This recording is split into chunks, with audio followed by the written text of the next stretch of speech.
Hey everybody, this is Brent Ingersoll, and this is the Speaking of weekly podcast. Sitting down today, talking with my friends. We cover a variety of topics, have a good conversation. I really hope you enjoy it. Here it is, my conversation, Speaking of podcast, episode 1, season 2. Guys, welcome back. An all new season. Whole new season, let's go. I mean, we use the term season loosely.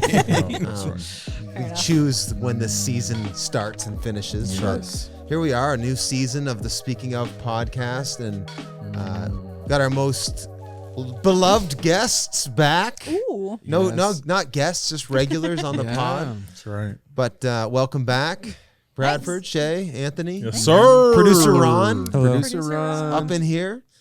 We so this year on the pod, we're gonna, we learned some things last year getting the podcast going. We had some good episodes, some not as good episodes. That's the beauty of the podcast. You just keep doing it. And you never know, right? You never know what you're gonna get. So you never know what you're gonna get. get. The podcasts are like a box of chocolates, So, but we're kind of tweak and experiment with the format this year a little bit. We're gonna just sort of do just more conversational. We felt like our headline stuff led to a lot of the funnest and sometimes the most meaningful conversations. Although we did a bunch of different things that were good. That seemed to have the best sort of format. So we figured, let's sort of work off of that, and we're just gonna kind of crack open the podcast this year with a little bit more like intentionality behind just community and conversation.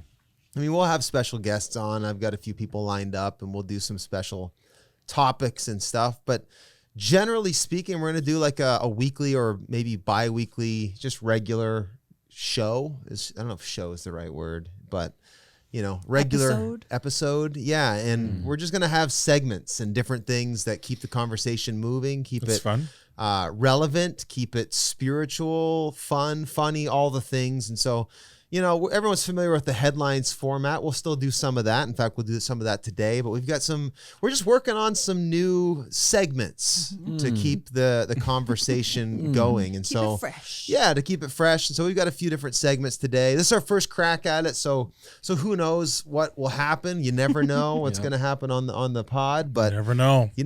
But Unscripted. first segment, we've got it is unscripted. Literally.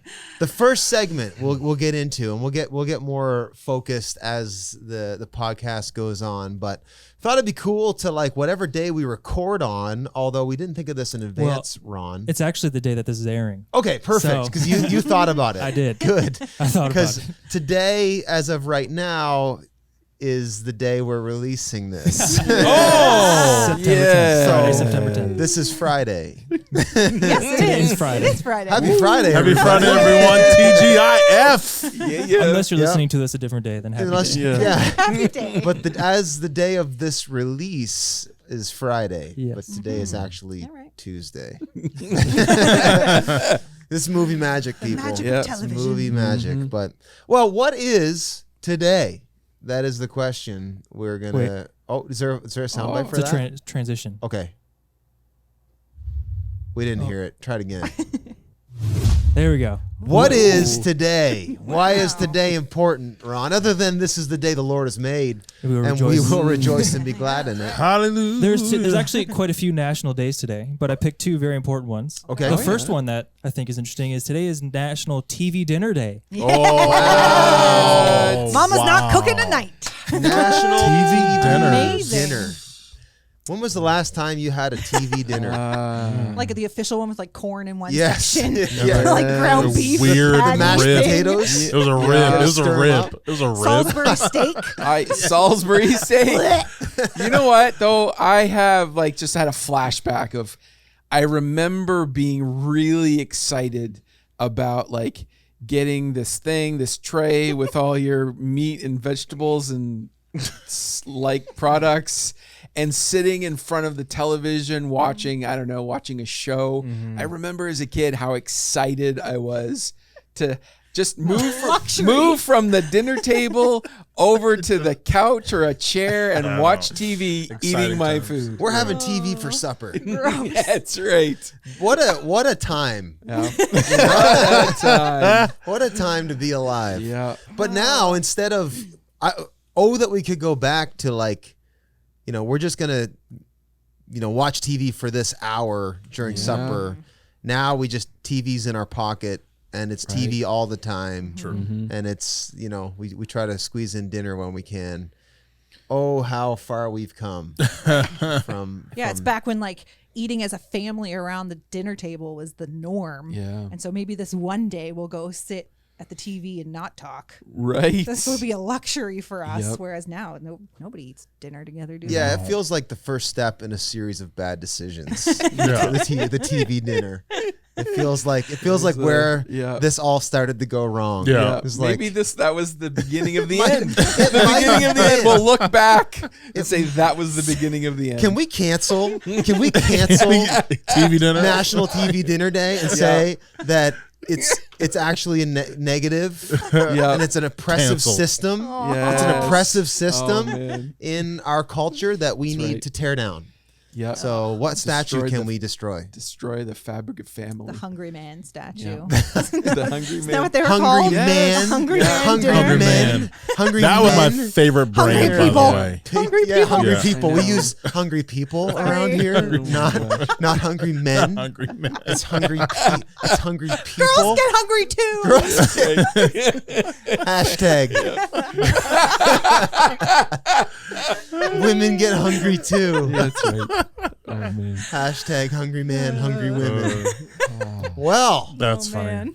that's Good incredible. It's a good start. What we go. what else is today? A little more serious, actually, okay. a lot more serious. Uh-oh. But it's actually a good thing. It is Okay. also World Suicide Prevention Day. So Wow. Nice. Yeah, that's cool. That's a worthy It cause. is an Yeah, important There's a thing. worthy guy. I feel like the TV dinner is a worthy cause to go back and say, here's where we should have not started down the road of having media all the time everywhere. National Suicide Day. Yeah. Prevention Day. Yes. yeah, yeah. Okay. Can you imagine? Like, today's the day we're all gonna do it. Yeah. Man, That's just. just hold it. that's why Wait my until sister. My September. sister's there for me. No. She's always been there for me. Yeah. Okay. Yeah, National Suicide Prevention Day. Wow. Wow. So, Yeah. what are some ways that suicide is prevented? Do we know? Are there things that like? I mean, like awareness is Yeah. huge. Yeah. Mental health is a The big whole thing. mental health push. Yeah. Being able to Conversation. talk about Yeah. it. Yeah. Conversations. The other day, Mel and I went out for supper and we drove over here in St. John. There's a couple bridges that go over like our harbor, and then there's one that goes over Reversing Falls, and that's a very popular suicide place. And we saw a man and a woman and another man kind of walking out there to the middle crying, and we just wondered if they're processing, Yeah. someone who maybe took their life at that place. There's a cool thing from a girl in our church that put on the bridge itself, actually. Bridge of Hope, yeah. And again, just kind of raising awareness for that conversation. And, man, imagine just being there at the right time, to have that conversation for someone. Yeah. Because, Yeah, absolutely. it's such a Divine final, appointment. it's such a final, it's an eternal decision for temporary circumstances, but man, I wish it has a lot to say for the church. I think the ultimate suicide prevention is, what Gospel. For it's sure. the gospel. Yeah. I mean, people end up taking their life because of despair. They have think no hope. there is no life. And they're probably more right than the person who's deluded themselves into thinking that climbing the corporate ladder or getting more Instagram followers or whatever is going to be the secret of life. They're people that have tried and have come to the end, but that's where the church needs to be super diligent in introducing Jesus. But yeah.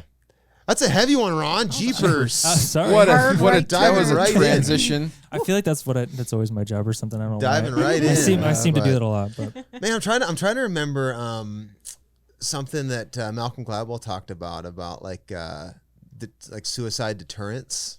and that there was a whole study about, I forget which book it was in. I think it was in Talking to Strangers, where he talked about there's a whole study of, they were talking about putting a net under the Golden Gate Bridge, and how a bunch of naysayers said, you know, if someone really wants to kill themselves, they're gonna find a way. But the actual data is that if you can stop them in that moment, it'll give them an opportunity. Yeah, they want to reconsider, and that actually does, like, if you can just be kind of there, if you can mitigate that one option, it increases their chances of having a second chance at thinking through the finality of that decision. So, you know, you wonder what ways the church can be that net, you know, for people. But heavy stuff, man. But what a time for the gospel. Yeah. So that's today. That's today. That's today. There was a bunch of days. There was a bunch of national days. There was some other dumb ones like sewing, I guess. I don't know. Hey. Men can sew too. That's right. I like sewing. Yeah. Maybe next time I'll bring them all, and then Just bring them all. We Pick can which one just, you talk- just pick. even if there's 20. Yeah, Pick one. I like that one. absolutely. Well, that's today. So also today, certain headlines. Let's bring back the most popular. We're back. The I got most it. popular segment. We have a nice little cut, a nice little transition made Okay. by you guys. You ready to Let's hear hear it? it. Oh. Headline. Headline. Oh my Let's go. Play it again. Play it buddy. again. I feel proud. painful. That's so proud.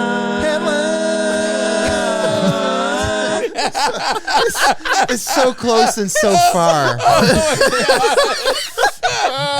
No. Oh man. You guys are now forever a It soundbite. was a little pitchy. man. It was a little, It's like it's almost like the uncanny valley audio. it is. version. It is. It's like so close, that yet it's bad. so far. It's like the closer you get, the worse it actually is. Special.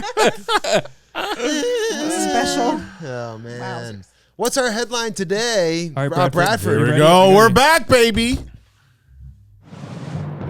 Ontario's COVID-19 vaccine passport plan unveiled won't apply to retail. Back to you, Ron. Thank you. Doesn't give us much information here. Yeah. Yeah, So- that was an easy title. So break it down for us, Ron. Did you read it? So vaccine passport. Yes. Sporting events, casinos, concerts. Basically, they have a list of places where you'll have to have a thing, and by October, not Ontario, they're going to have a digital app that says, "Hey, you are allowed to go to these places because I have a Holy vaccine." So here you go. smokes. And these are the different places they have listed This right is there. wild, so. man. Wow. This is scary. It is. We are moving into scary She's territory. a slippery slope. It really is. Yeah. You know what I keep wrestling with, and this is, I mean, again, I'm going to pull our church out of this conversation as much as I can, but let's go there. So I keep wrestling with, like, I totally get the fear of our civil liberties, the slippery slope conversation.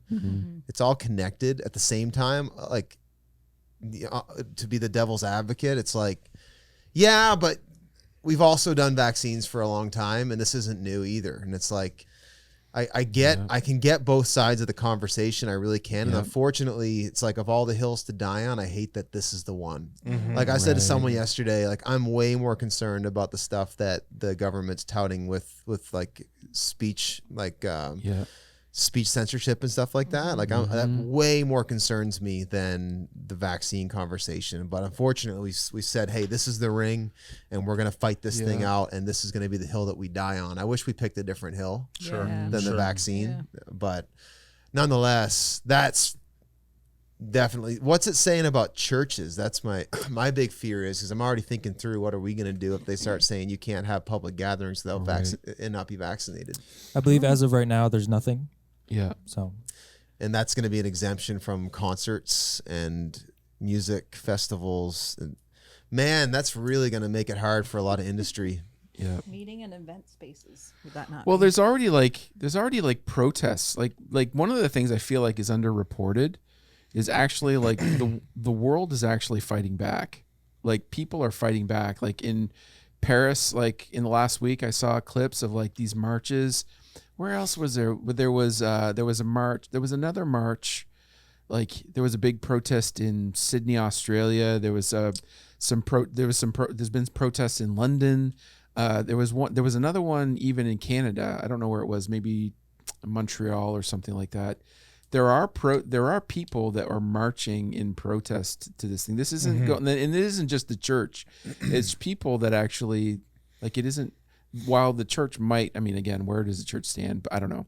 But I think people are actually like pressing back against, like, it's really like an authoritarian, a totalitarian like edict that you have to do this, right? When it doesn't fully blend in or link up seamlessly with how we normally do things. Yeah, and it's fishy. It's fishy given the actual data of COVID too, right? Like yes, obviously it's a killer, and it has definitely taken life, and it's not to be. I don't think we should be flippant about it, but at the same time, it's not as deadly as, this isn't World War Z, where people aren't getting, it's not the zombie apocalypse here. 100%. And people should be free to make their own decision about whether or not they're going to have it. I got the vaccine, and I know that when I posted that, I got all of the DMs I got a vaccine, and I got I can't believe you'd do such a thing. And I got the way to go, pastor, way to lead. And I hate that this, just like so many other things, has been put in the magnifying ring of public discourse, and there's no objectivity with it. And it's like, to the anti-vaxxer, it's not as big a deal as you've made it in your head. Right. Yeah. And to the person who's just like, get the vax, you murderer.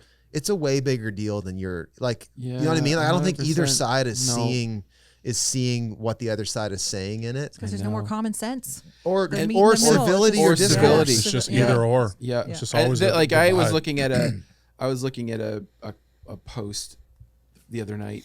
It's like that whole thing now of, some of the and I won't even say anti-vaxxers, because it's not anti-vaxxers. That's a misstatement. It's actually people who are opposing vaccine mandates.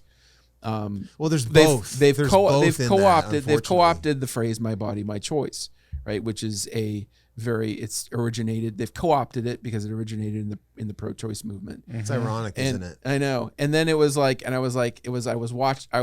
that. I was so angry because it was all kinds of wrong, misleading, and like, are you seriously equating not taking a vaccine with like killing an unborn child? Yes. Like that's all kinds of wrong, and that's not even.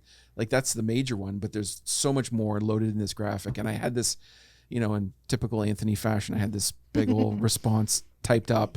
And then by the time I got it all out, I was like, I'm just going to let this graphic go to the trash heap of history, and I don't need to address it because it's not going to be very influential on people, because I just needed to vent I had to need a keyboard warrior myself into some resolution in my own mind. I think that's the wisdom of the Spirit. Like, right now, the church has got to come out of this. Like, we've got to come out of this dialogue. And like, I know the church needs to speak to the culture. We need to have a prophetic voice, but we've got to get our own heads on straight first. 100%. And like, where the average Christian is just as worked up and anxious and divided and like, angry, man. We got to get rid of that. Like, it's demonic. Yep. It's demonic. Like that frenzy in the culture right now is demonic, and the church has got to rise up and like, okay, that is not peace.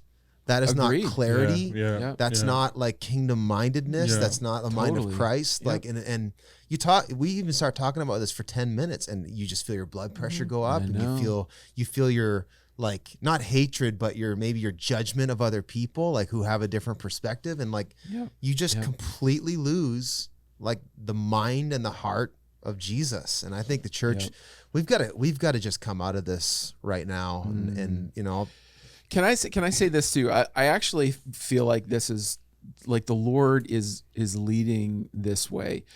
We've talked a little bit about it, and it's not actually a stretch to see like the trajectory of the way the world is going bears some eerily similar patterns to the 1930s and the 1940s about this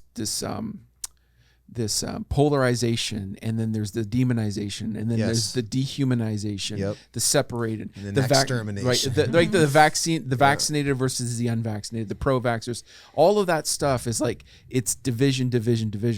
Not in the world, and tragically enough in the church. I think one of the difference is that this layer of social media gives us that it wasn't there. We probably would have seen it if social media had been around, 100 years ago. But this layer of social media makes us feel like, real or not, maybe we do, but there's this I can actually publicly state my opinion for all to see. That didn't exist 80 or 100 years ago, where you had your opinion, but opinions were expressed in this format, around a table, having a meal, having a conversation, sitting in a meeting, right? It wasn't that. And that's what I mean by the church. I think we need to come out of this social media vortex and the media news cycle. I think part of the reality of it is there's enough distrust.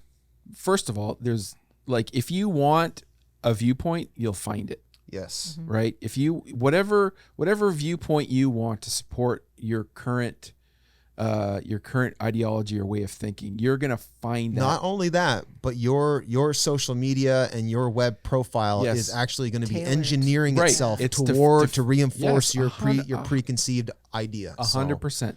So you're not going to just find it, you're going to be fed it, right? Yes. You're reinforcing it. So anything I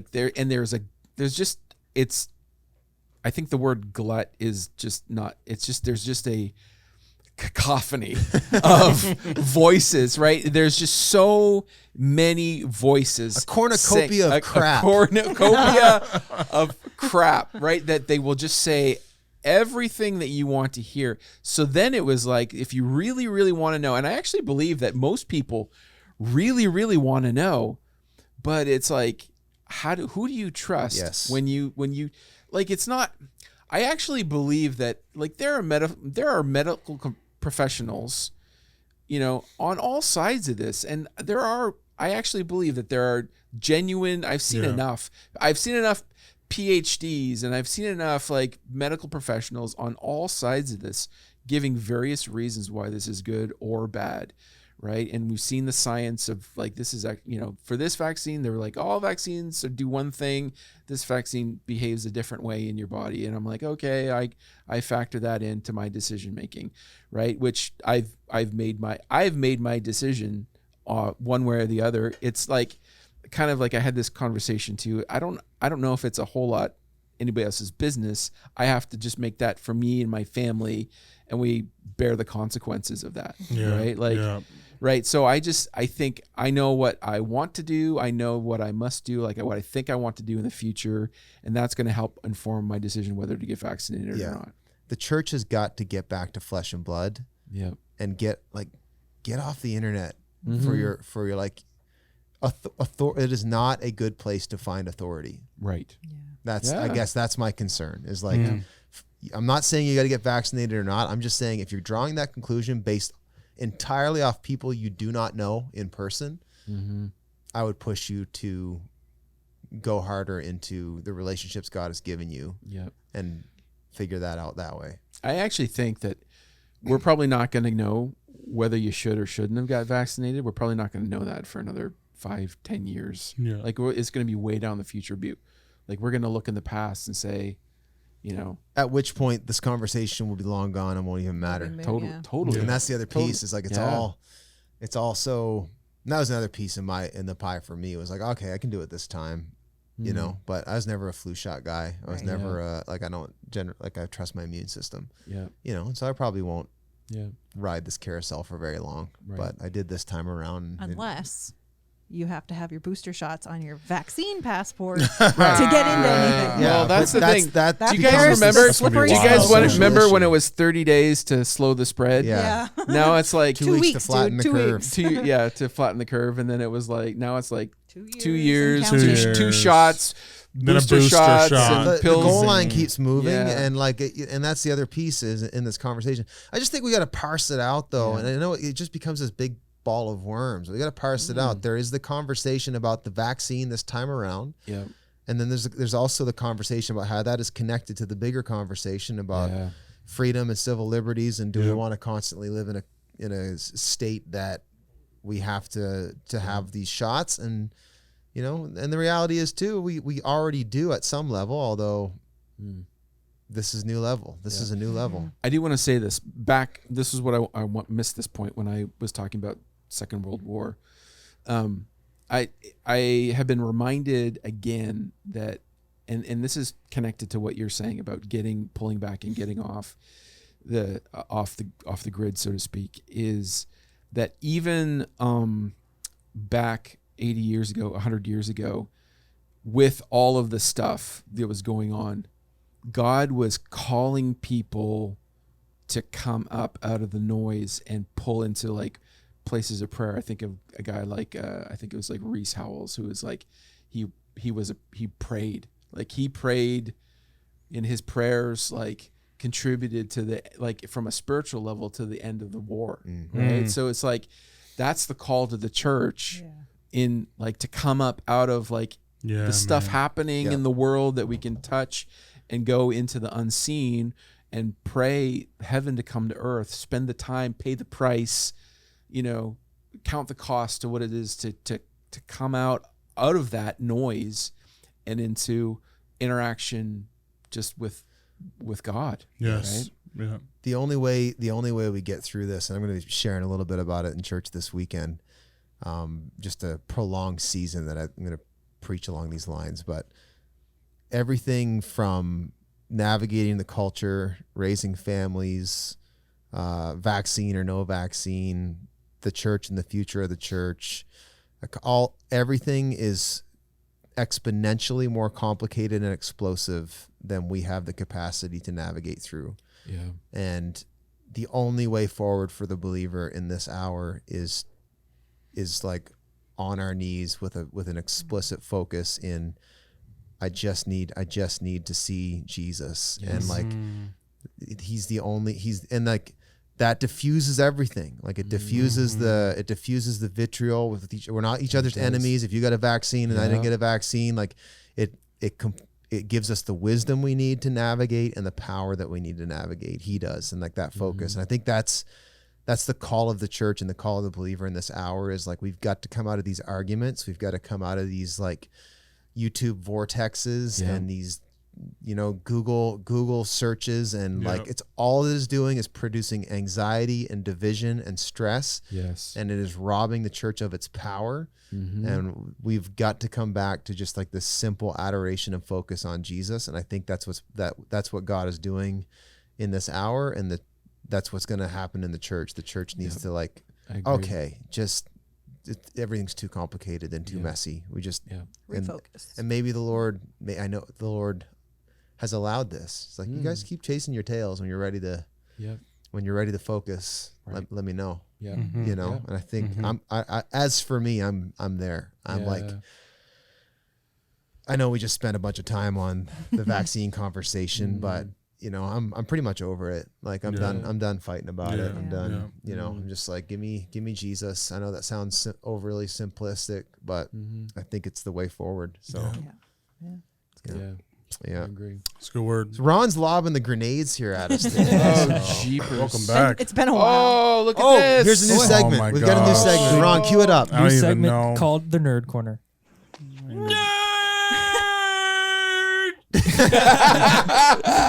And that's the transition. That's amazing. Homer J. Homer Simpson. Homer J. Simpson. Yeah. Well, a few of us are nerds here. Bradford. Nope. This was There's just for, a exclusively nerd. for- There's a nerd that's coming awake inside of you. You've been golfing, man. That's a I've been gateway. golfing. That's a gateway to It's close. nerdery. Well, kind of. Oh, man.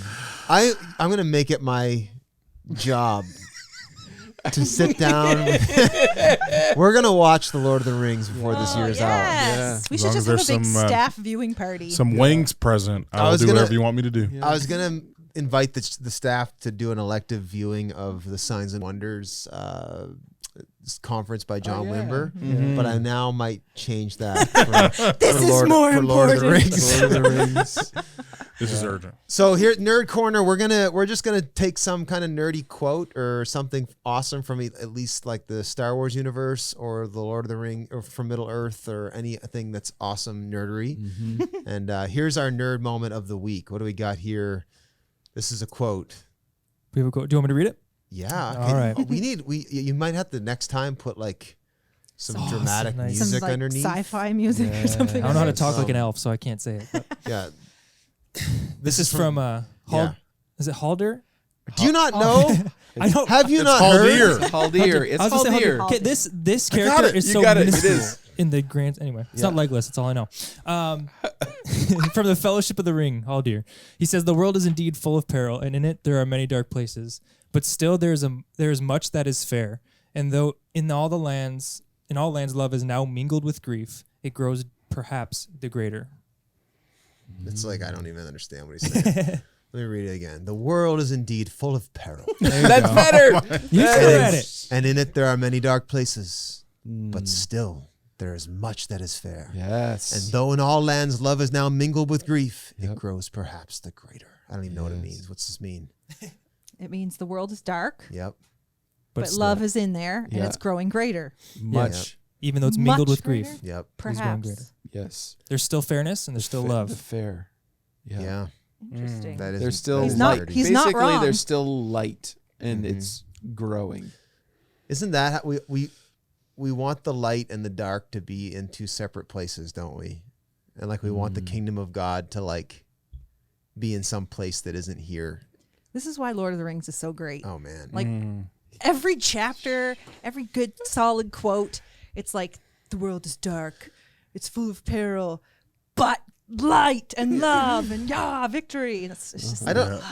Can Makes you me love happy. Jesus and not love the Lord of the Rings? I don't know. That I don't is- Bradford, how do you do it? Yeah, I don't know. I just resist it. Are you even a Christian? Are you even a Christian? I don't know. It's all question so marks. good. Oh man. Yeah. I mean that is All right, to add to the nerdery, do you know who Haldir is off No. the top of your head? He's an elf, obviously. He's an yes. elf of Lothlorien. oh gosh. Whoa. There you go, Bradford. That's Things way you didn't too know you dumb didn't for know. me. He's A what? You don't What's it know. called? You don't really know his name, and Aragorn sorta. He doesn't fall. If I don't, it's Anthony. loosely. Oh my gosh. He doesn't really follow the trajectory in the movies versus the books. Correct. Right. So he doesn't in the book or in the movies. He has a brutal death in the Battle of Helm's Deep, and Aragorn sort of yells his name, and that's the only. That sounds like a toilet run. That's the only time.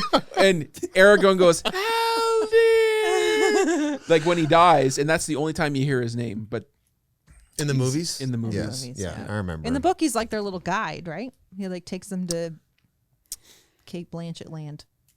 Yes. Lothlorien. Is that where it That's is? Kate Yeah. Blanchett It's land. been a long time since Yeah. I've read it, in Yeah. fairness. that is the. I mean, even thinking about the time we're in, though, like you take that quote. God's kingdom comes up from within, Yeah. and like it grows up through the Yeah, it does. through the cracks, and it's we always seem to want heaven to come down, so to speak, Right. but heaven came down in a person who was planted into the ground and resurrected in new creation, and the kingdom comes through new creation. And so though there is much grief, love is mingled with it and growing greater, and the kingdom's taking ground. Absolutely. And it was just like I just shot a text. I saw this post today where there's a testimony of one of the Taliban finding Jesus, Really? and he's no longer Taliban. Right? So like in the middle of a really dark situation, like there is light there's kingdom that is sprouting up from the ground. And I was just like, oh my gosh, like that's so encouraging to me that even in the most dark and hopeless situations, the kingdom is always sprouting. Yeah. Right. And it starts small, like that's the Yeah. mustard seed Yep. analogy that Jesus talks about. Like the smallest little thing can grow huge. Yep. But that Afghanistan piece, I heard some pastors talking about, like they're just as their board of elders, they're like spending specific time praying for the Taliban, that God would like just visit them in the night, and like that the spirit of the truth would haunt them and like bring to ruin their ideologies and their thought. Like I think the church needs to see itself on the offensive more in the 100%. spirit than we do. Yeah. You know, like man, you can really change things. You know, the Islamic world, more than probably any other people group, have visions of Christ showing up in dreams and like saying, and like setting it straight. Well, I heard this, and I would say it's from a reasonably reputable source, is that the second fastest church pre whatever is happening was actually in the world. The second fastest growing church was in Afghanistan. The first being Iran actually was in Iran and I've heard that for a number of years. I didn't heard that was the fastest, but I heard that it was kind of exploding in Iran from a few people that had been there sort of under, have sort of snuck in. So I was with the granddaughter of the guy whose house the church in Iran was birthed in this week. And she was something. Wow. Like just unbelievable. Wow. Yeah. Incredible. Yeah. That's cool. It is. Yeah. Just again though, like it's like how much more the kingdom pops in the dark places, you know? Yes. That's part of the gift, I think, of, and you know, back to the prior conversation, like the darkness and the divisiveness and the anxiety and all the crap of this hour is setting the church up to actually discover the kingdom instead of this quasi counter kingdom. Like we're really going to have to decide to be Christians and not just Canadians who believe in Jesus. And critical to that, we're actually going to have to really decide what we feed off of. Like I just think of this thing of like, if I can either feed off of social media, the news, all what other people are saying and thinking in this time, or I can feed off of the fact that the kingdom is like blooming and growing all around me, and I can feed off of that. And like when I hear that, like something happens in my spirit. Like it just kind of goes, like it just kind of erupts. Comes alive. It comes alive. My spirit comes alive when I hear the testimony of Jesus, and I can like. Why would I ever want to feed off of the pig slop of despair? And you never get off social media feeling good. No. Never happens. No. Right? So why would I want to feed off of that? Yep. It's like we keep going back and back thinking we're going to get something out of it. But yet we can actually feed off the word of God. We can feed off the testimony of his goodness. Yes. Why wouldn't I want to feed off of that? 100%. Like it just seems it's becoming more and more clear to me, to the point where it's like actually starting to shape my decisions. It might have been like perceived a while ago, but it just seems like now there's a momentum even in my own heart of like, I just want to feed off of you, Jesus. I want to feed off of your presence, of your word, of talking about, of the testimony of who you are. That's so life-giving. It It's is. so life-giving. Why would I want to feed off these other things? God is letting the church in the West go bankrupt on its own supply. Yeah. And he's like, I'm here when you're ready, you know? And like, I think more and more of us are waking up to that, like hearing that invitation and seeing Jesus as better than we'd ever seen him before. Yeah. You know, and I'll probably talk about it this weekend, but like that's the backdrop of the Jesus movement in the 60s and 70s was like you had a whole generation of people who had it with the establishment, had it with the government, had it with their parents' ways of doing life. Yeah. They rebelled against it, and that's where the hippie movement came from. Right. And out of the hippie movement, though, you had this whole generation of people who gave themselves to every urge they have. Free love. They just, the sexual revolution, drugs, all of it. And it was very, like, there's a weird mythology around the hippie movement, like that it was all peace, love. There was a lot of violence. There was a lot of rape culture. There was a lot of drug abuse, a lot of sexual abuse. Like it was not a pretty picture. And there was a whole generation of hippies that basically hit the wall and found this thing bankrupt too. Yeah. Like the structures of the world are bankrupt and the desires of my heart lead to bankruptcy. Yeah. And that's when in the late 60s, early 70s, the Jesus movement caught fire. And like there was a whole, like millions of young people that were hippies. A lot of them were hippies. It then affected the church. It like bled into the church. But millions of them turned to Christ because they'd come to the end of, okay, I tried the way of the world. I tried the way of the flesh. Yeah. I need some real life here. And I think we are coming to another Jesus revolution. Yep. Yeah. I think it's about to happen. Yeah, So, we're seeing like a lot of the idols just begin to just crash. yeah. You know. Yeah. They're being exposed. Yeah, they're being exposed to like Yeah. politics, like religion, like those things are just starting to crumble, and God's gonna say, "Okay, Yeah, I agree. I'm enough. Like I'm better." Yeah. You know. Yeah, Yep, for sure. that's really good. So thank you, Lord of the Rings. Oh, not too shabby. Hey, Rebecca Look, we got another segment here. So at ABC Dre. This segment is called Tweet Talk. tweet. So you're gonna pull an interesting tweet. Interesting tweet, if I can. Yes. Yeah. This is kind of a meme, but I thought it was pretty funny, and So it says nobody. it says nothing. So okay. Do we have to explain this Yes. to you? It's a meme. Yes. I don't actually understand the nobody, and then it says the thing. I'd like. Nobody is saying this. Okay. Nobody. They're saying nothing. Yeah. Nobody is saying Yes. absolutely nothing. And then people like freak out about whatever the other thing is supposed to be. Like nobody's saying this thing, and you're making it a big deal. Yes. Kind of thing, Right. right? Yes. You ruined it. I know. Yeah. That's again. We're just rejecting. But I think the funny thing here is Christians at any minor inconvenience, we're living in the end times. Yes. Christians at any minor convenience. We're living in the end times. Right. Yeah. Oh man. Yes. When there's everything is when the there's like no more fries at McDonald's, I say that for sure. This is the rapture. Like when there's no more, fuel at, there's no gas. I'm like, oh, we're in the end times, folks.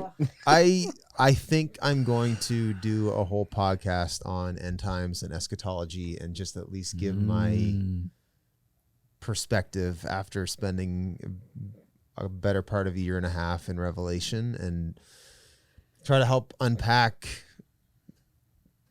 the end times, I guess. And it's incredible to me how shaped the Western evangelical mind is by the Left Behind, Tim LaHaye, Nicolas Cage, even like the idea of the rapture that most people, if you ask them, what do you believe about the rapture? A lot of it's extra biblical. Like a lot of it's not actually in the Bible, and you're drawing really wide conclusions about how the end is going to play out that aren't necessarily there. And if they are there, they are secondarily important. Right. So I think it is important to have some clarity on how this whole thing wraps up. And I think there's a lot of, what's the word? Inaccuracy about the rapture. And my biggest thing is I think we need to establish, like, how do you see the end playing out? Like, what is the end game? And I think most Christians, if you read the end of the Bible, you see like Revelation 21, there's a new heaven, a new earth, and whatever that means, it's that, that death's done away with and the kingdom is fully established in its fullness. What happens leading up to that is very much open to interpretation. I think that's what people get hyper focused on incorrectly too, right? Like that's what when you talk about end times, that's what they immediately get focused on, is this potentially terrible whatever. Yeah. Instead of focusing on the new heaven and the new earth. You'll immediately hear someone say, "Are you pre-trib or post-trib?" And I'm like, I don't care. Yeah, I know. I know. Are you post or pre? I don't care. Jesus is coming again, and he's going to fully establish his kingdom. And whatever happens to me or to the world between now and that time, he's going to give me sufficient grace to stand in faithfulness. Come on. I don't really care. Gotta preach, PP. So It's true. And it's like, if I love Jesus well and I represent him well, what does it matter? Like, what does it really matter? Like, I think I think there's so much like that escapist theology. Yes. There's so much dysfunction that We're always it enables. Like, trying I'm to just going to leave. hold on till we Yeah. get out of here. We're just gonna I'm leave, going to hunker yeah. down, stay in my own four walls, and I'm going to just let everybody else, like, you just feel that protectionist, and that's anti-gospel. Like, Right. we are supposed This to is just spend about me. we're supposed to spend our lives rather and than pour it out. protect them. Like, Yes. we're like Yeah. he who's We're called to lay our lives right? down like he laid his life down. Totally. Yeah. Yeah. And I think I'll say this for the full pod, but Yeah. it's important that we unpack the gospel that you believe. And there are people that I've met that have a healthy maybe view of the book of Revelation and even rapture. I can go with rapture, that we're going to be caught up in the sky. It does say that in the Bible. Yeah. But what you believe happens after that is going to be connected to the gospel you believe. And if you believe that that Jesus is going to come and then whisk us away and destroy all things, I don't know if that's what the Bible says. I think he's going to destroy that which destroys, Right. and he's going to renew all things. And you can make a case that Jesus, when we get caught up in the clouds with him, it's to welcome him here and not Right. for him to take us away. And this will blow your mind. Like, think about this, and I'll just leave this, and we'll leave this for the listeners as a maybe a tease for the full thing. Whet But like, the appetite. think about when Jesus is talking, I think it's in Matthew 24, he's talking about the last days, and he's like, no one will know the hour, but he goes, you'll know the times. And he says, it'll be as in the times of Noah, he says. And he says, where one man was working in the field and one was taken, right? He says that. And that's where we sort of start to get some of the rapture imagery of the Nicolas Cage, a guy's in surgery and he disappears. And Clothes all falling on the floor. So Wedding that's ring where we get bounces. that. But think about I don't wear it. my Think about it clothes. for a minute, though. Think about the times of Noah. Who was taken and who was left? Enoch was gone, right? No, Noah. Think of the story of Noah. Yeah. What's the story of Noah? Noah was placed on the ark of God's salvation, right? And it was because he was righteous. So Everything the evil that was the taken. righteous were saved and spared. That which was evil was taken away. We've actually interpreted the sayings of Jesus as though the righteous will be taken and the evil will be left behind. Are we actually mixing the metaphor of Jesus? Because that doesn't actually go wild. in line with what the times of Noah were. The righteous were left Right. and the wicked were taken away. That's good. You can just smoke on that, and we'll talk about what Intrigued. in the end, here's what I know. Christ is coming again. Yes. He tells us to be ready. He tells us to live expectant, and he tells us that he'll give us the grace to go through our days, whether we're pre-trib or post-trib. We're with Jesus, and that's all that matters. So really we'll good. talk about it sometime. Hallelujah. Indeed. Little transition. On to the You next know the cue. So we brought the blog back. Yeah. The blog. Are blogs still a thing? Oh yeah. It's a blog still. Yeah. We did a post this week. Did you guys read the Monday Minute? Sure did. Yes, we did. That was a great one. pretty great. By the Was way. good, yeah. That was Thanks. very well. Thanks. Well written. That was a real I don't know if I described it very well in it, but I literally fell asleep and had a replay vision almost. God just brought me back to that moment. And yeah, it was surreal walking in. For those of you who didn't read it, you can check it out on the blog, but I tell the story of where the last time I saw my uncle David, who was a pastor for decades. Just that he was a great man.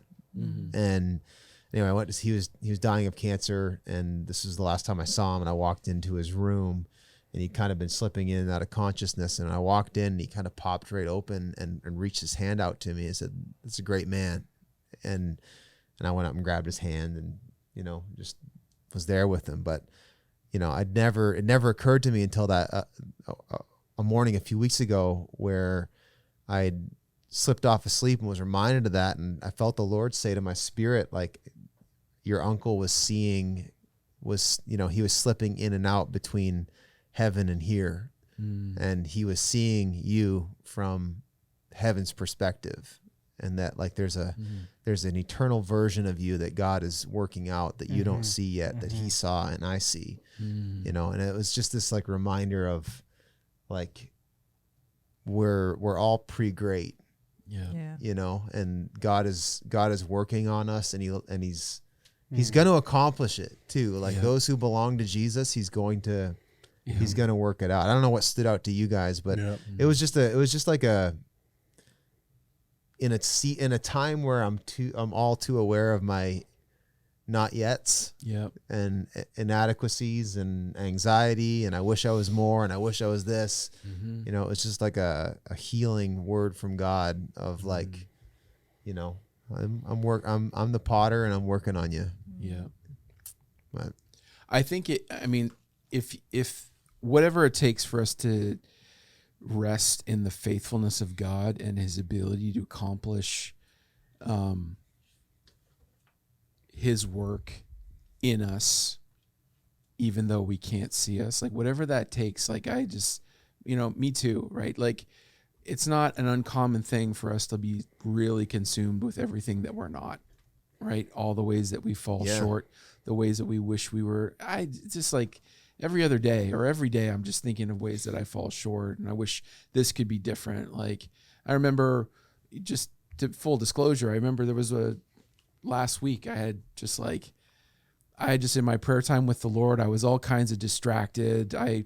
It was not as bad as I thought it was, but it was just like I was, you know, I didn't get to the place where I wanted to be just in my time with the Lord. And I was like, God, this is everything I didn't want. I feel so bad that it was not that.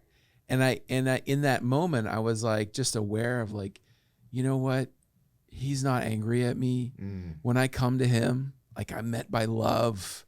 And I just began to just like, in the few minutes that I had left, I began to just declare that truth. Like you're not angry with me, Jesus. Like when I come to you, you're way better than I am. Like, and I come to you and you meet me with love because you are love.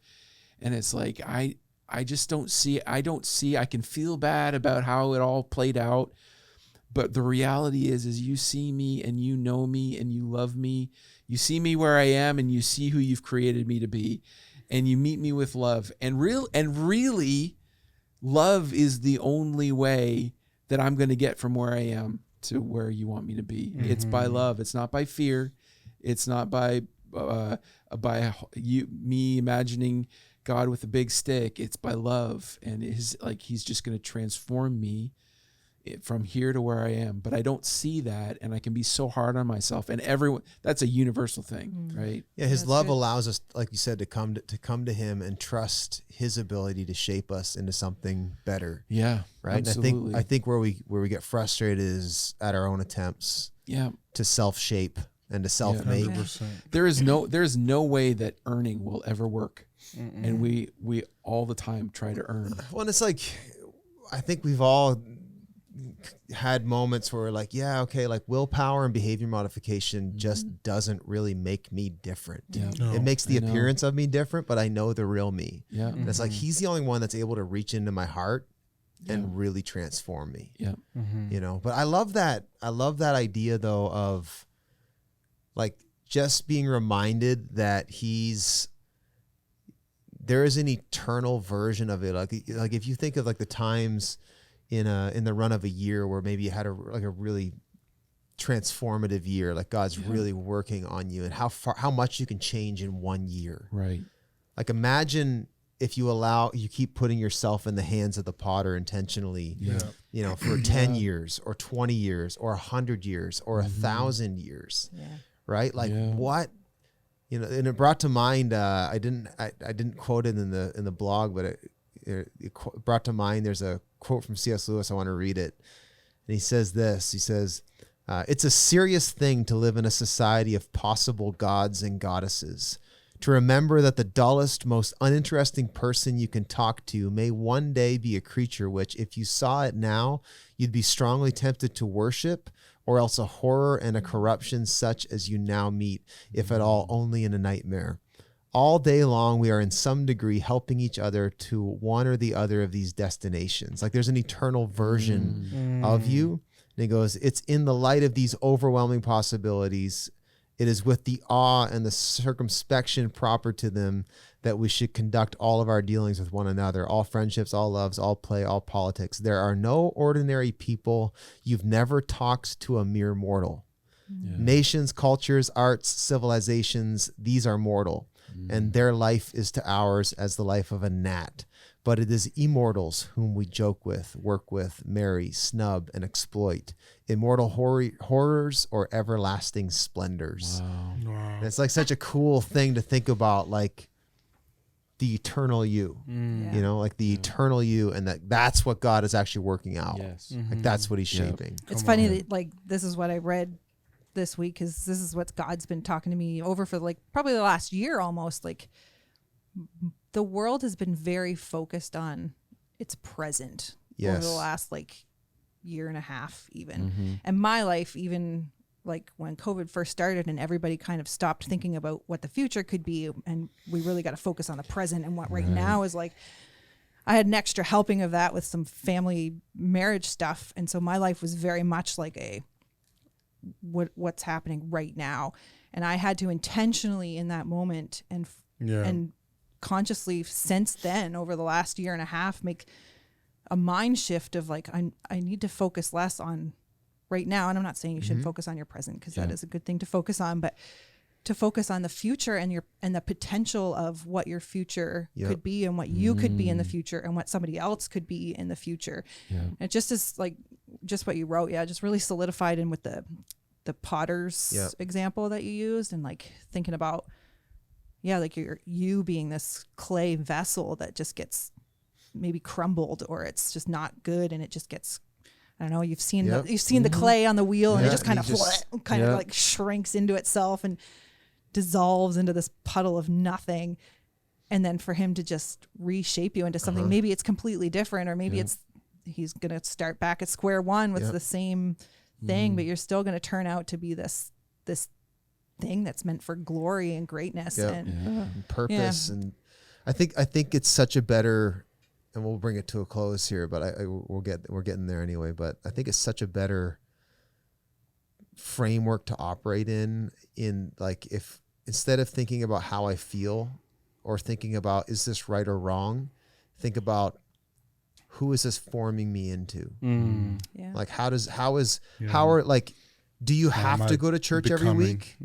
No, but what is it? What is putting hockey over Christ shaping you into? It's not right or wrong. You know, it's not a sin to play hockey. Hockey's awesome, or whatever sport it is, or like it's not pick on just the hockey families. Like whatever it is, like that's what Paul was talking about. Like everything is permissible, not everything's beneficial. Right. Like asking questions of forming, I think is the most important thing that we could be doing as believers. Is like, how is this going to shape my life in the long haul? Like, how is this forming my kids if we embrace this habit or we punt on this thing? Like it's questions of forming. That is life-changing. And I think it's also life-changing when you apply it to other people, like maybe somebody who you can't stand. Like, Bradford, I'm looking at you. No, come on, Shay. I love you.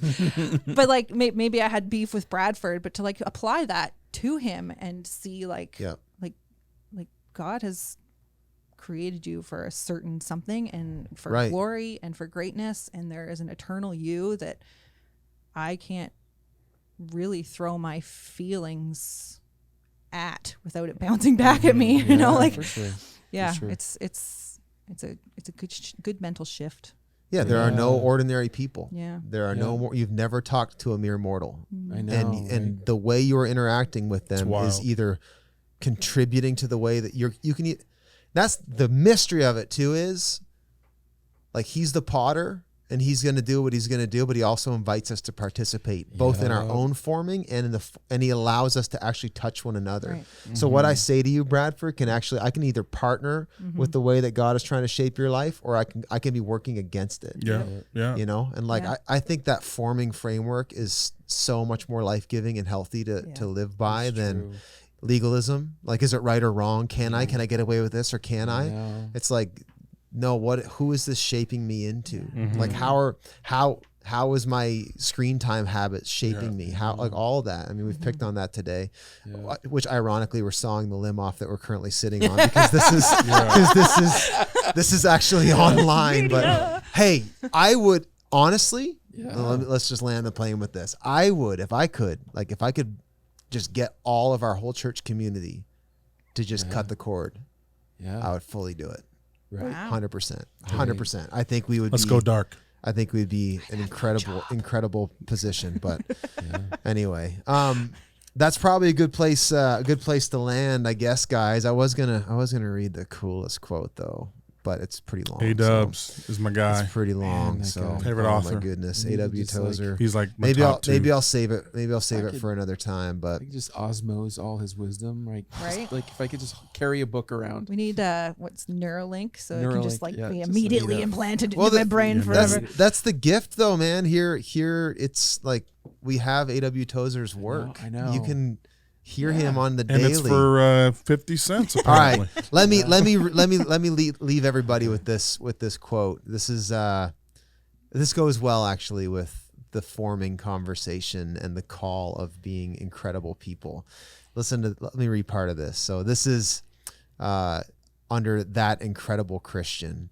At the heart of the Christian system lies the cross of Christ with its divine paradox. The power of Christianity appears in its antipathy toward, never in its agreement with, the ways of fallen men.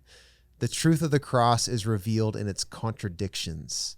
The witness of the church is most effective when she declares rather than explains, for the gospel is addressed not to reason but to faith. What can be proved requires no faith to accept. Faith rests upon the character of God, not upon the demonstrations of laboratory or logic. The cross stands in bold opposition to the natural man. Its philosophy runs contrary to the processes of the unregenerate mind, so that Paul could say bluntly to the preaching of the cross, that the preaching of the cross is to them that perish foolishness. To try to find a common ground between the message of the cross and man's fallen reason is to try the impossible. And if persisted in, must result in an impaired reason, a meaningless cross, and a powerless Christianity. But then he goes on, he says, the Christian believes that in Christ he has died, yet he's more alive than before. Wow. And he fully expects to live forever. He's talking about the paradoxes. He walks on the earth while seated in heaven. Though born on the earth, he finds that after his conversion, he's not at home here. I love it. Like the nighthawk, which in the air is the essence of grace and beauty, but on the ground is awkward and ugly. So the Christian appears at his best in the heavenly places, but does not fit well into the ways of the very society into which he was born. He is strongest when he is weakest, and weakest when he is strong. Though poor, he has the power to make others rich, but when he becomes rich, his ability to enrich others vanishes. He has most after he has given most away, and has least when he possesses the most. He may be and often is highest when he feels lowest, and most sinless when he's most conscious of sin.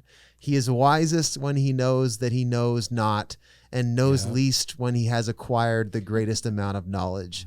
He sometimes does most by doing nothing, and goes furthest when standing still. In heaviness he manages to rejoice, and keeps his heart glad even in sorrow. The paradoxical character of the Christian is revealed constantly. I'll stop there, but Come on, Tozer. incredible, eh? Wow. Amazing. Good. That's a good spot to stop. Thanks for tuning in, everybody, and we've got all kinds of fun stuff coming up, and we'll keep on keeping on. Oh, bro. Is that gonna be this? That'll be the outro statement. Keep on. That's brand new. No one's ever said it. Keep on keeping on. Trademark. Today was the first time. Trademark.